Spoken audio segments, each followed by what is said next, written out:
For more on this historic day, let's welcome in CBS News political and chief legal correspondent Jan Crawford. Jan, you have covered a lot of these confirmations. How significant is today's vote? Well, I mean, it's kind of hard to overstate the magnitude of it, right? I mean, she is the first black female justice who will serve on the Supreme Court. So when that, vote finally was announced, I mean, presided over, of course, the session by Vice President Kamala Harris herself, an historic vice president, you could almost sense the emotion in the room, the magnitude as the senators kind of erupted in like a joyful moment. So now, she's going to wait a few months before she's officially a justice. She won't be sworn in until Justice Breyer actually retires from the court.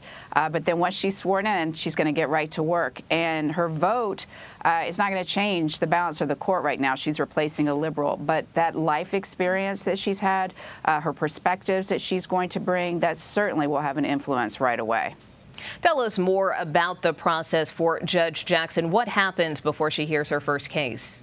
Well, she's going to have to get sworn in. So she'll take two oaths, one a constitutional oath and then one a judicial oath. And at that point, we can call her Justice Jackson, and she'll get right to work. She'll have to access all the cases and the briefs and really get up to speed on some of the cases that will be pending before the court next term. And they've already got a couple big ones. She won't be participating, of course, in any of the cases that they have this year. And that includes that major abortion rights case that the current Supreme Court and currently, Justice Stephen Breyer will be deciding sometime in late June, I expect. But after the court wraps up its business for this year, Justice Breyer will step down, and then she will be sworn in and be the 116th justice on the United States Supreme Court. And compare Judge Jackson's confirmation to those of the three justices appointed by former President Trump.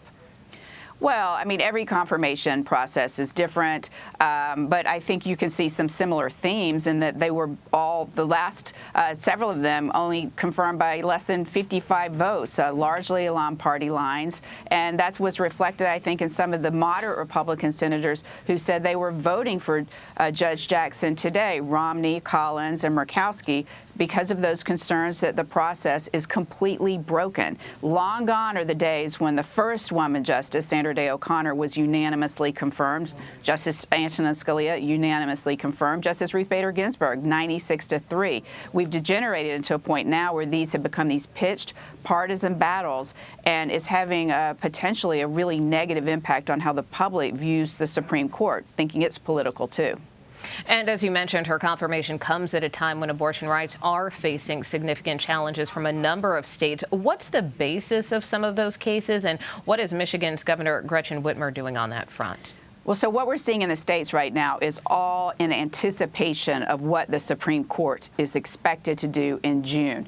Many people believe, and I have to say I agree based on covering those arguments, that the court is poised to overturn Roe versus Wade, which said there was a constitutional right to an abortion.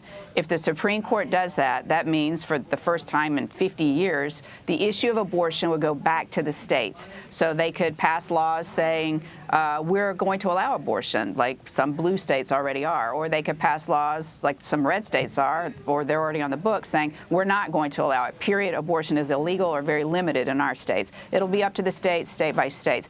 Michigan is a little different there because the governor there is trying to kind of do an end run around the legislature, which is Republican controlled. So she's saying that she's taking this to the Michigan courts and going to hoping to get a ruling from the Michigan Supreme Court that their state constitution says that abortion is a constitutional right. But these are all similar efforts, and you're seeing in the states, all in anticipation of this ruling that we expect in late June.